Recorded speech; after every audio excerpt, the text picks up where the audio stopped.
होता है हमारी कंडीशन कि जो सोर्स है, जो लाइट है वो कोहेरेंट सोर्स से आनी चाहिए, मतलब कि सेम वेवलेंथ होनी चाहिए। लेकिन यहाँ पर एक रेड आ रही है, एक ग्रीन आ रही है, तो वेवलेंथ बदल गई, क्योंकि रेड और वेवलेंथ दोनों की वेवलेंथ अलग अलग होती है। तो यहाँ पर इंटरफेरेंस देखने को ही नहीं मिलेगा। हमको भाई बता रहा है कि इंटरफेरेंस पैटर्न जो है वो किस कलर का होगा, वो इनविजिबल होगा। इंटरफेरेंस पैटर्न यहाँ पर बनेगा नहीं, क्योंकि वेवलेंथ यहाँ पर बदली जा चुकी है। 0.589 मिलीमीटर अपार्ट, इसको हम लिख सकते हैं 589 इंटू 10⁻³ और मिलीमीटर को मीटर में चेंज करेंगे तो क्या हो जाएगा, अगेन 10⁻³ से मल्टीप्लाई करो। ठीक है, 378 का आंसर क्या आ रहा है, सी आ रहा है। ओके, 378 का आंसर आ रहा है, सी आ रहा है। देखो सबका गलत है। हमको यहां पर बताना है angular width of the central maximum. Central maximum की एंगुलर विड्थ जो होती है वो होती है 2 λ/d। आप लगा रहे हो थीटा बराबर λ/d, है ना। सबके आंसर गलत हो गए, यहाँ पर सबके आंसर गलत है। सेंट्रल मैक्सिमम की जो विड्थ होती है, एंगुलर विड्थ, वो दोनों तरफ से मेजर की जाती है,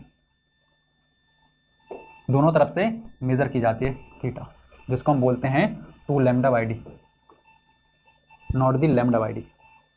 ठीक, तो यहाँ से क्या आ जाएगा, 2 टाइम्स वेवलेंथ कितनी है 589 इंटू 10⁻⁹, और सेपरेशन क्या है 589 इंटू 10⁻⁶। ये दोनों कट गए, कितना बच जाएगा 2, -6 ऊपर जाएगा तो -9 + 6 -3 बचेगा, 2 इंटू 10⁻⁻3 मतलब कि 0.002। ठीक है, ये आ जाएगा। या फिर इसको साइन इनवर्स भी कर सकते हो, है ना। आंसर क्या आएगा, option D, none of this, कोई ऑप्शन यहाँ पर करेक्ट नहीं है। ठीक है, कि 2 लाइट आ रही हैं, 2 लाइट इंटरफेयर करेंगी। यदि सिंगल स्लिट दी गई है तो वो डिफ्रैक्शन ही होगा। ठीक है, तो हमको बताना है कि x distance from the central bright fringe the intensity क्या होगी। इंटेंसिटी क्या होगी, सेंट्रल ब्राइट फ्रिंज से यदि x डिस्टेंस चलें तो उसका डायरेक्ट यहाँ पर फॉर्मूला पूछा गया, फॉर्मूला याद होना चाहिए आपको ये।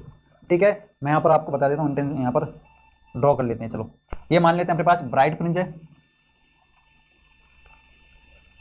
ठीक है यार, यहाँ पे सही नहीं आएगा, मैं यहाँ पर बनाता हूँ। ये मान लेते हैं अपने पास एक ब्राइट फ्रिंज है। ठीक है, उसके बाद कुछ दूरी पर एक और ब्राइट फ्रिंज अपने को मिलेगी। एक काम करता हूँ, थोड़ा नीचे बनाता हूँ। एक और ब्राइट फ्रिंज अपने को मिलेगी, ऐसे इस तरफ एक ब्राइट फ्रिंज अपने को मिलेगी। ऐसे ही चलता है ना इंटरफेरेंस, एक ब्राइट फ्रिंज, उसके ऊपर डार्क फ्रिंज, फिर ब्राइट फ्रिंज।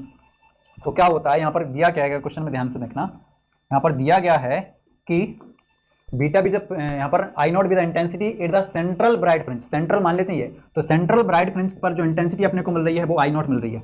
यहाँ पर इंटेंसिटी जो है I max, central bright fringe पर I0 मिलेगी। तो इस सेंट्रल ब्राइट फ्रिंज से x डिस्टेंस ऊपर चलेंगे तो क्या मिलेगी अपने को इंटेंसिटी। मान लेते हैं x डिस्टेंस ही है, ये दूसरी ब्राइट फ्रिंज है, तो इन दोनों के बीच की डिस्टेंस को क्या बोलते हैं, फ्रिंज विड्थ बोलते हैं। बीटा यही होती है ना, ये फ्रिंज विड्थ है। तो सेंट्रल ब्राइट फ्रिंज से x डिस्टेंस ऊपर जाने पर इंटेंसिटी क्या मिलेगी।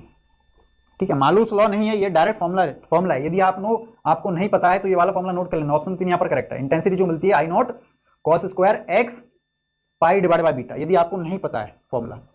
ठीक है,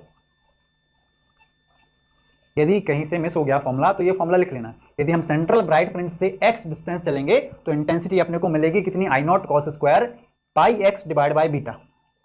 ठीक है, अब यहां पर मैं एक आपको बहुत अच्छी चीज बताता हूं, समझना, बहुत अच्छी समझना। x की वैल्यू देखो, ये ब्राइट फ्रिंज है, ये ब्राइट, और बीच में डार्क फ्रिंज है, ये डार्क फ्रिंज है। x की वैल्यू यदि मैं रख दूं क्या, β/2, यहां पर x की वैल्यू में β/y रख दूं, मतलब कि मैं पहुंच गया कहां पर, डार्क फ्रिंज पर पहुंच गया। ठीक है, मतलब कि ये डार्क फ्रिंज मिलेगी, है ना। x की वैल्यू यहां से β/2 चलूंगा तो डार्क मिलेगी, और यहां से बीटा चलूंगा तो ब्राइट मिलेगी।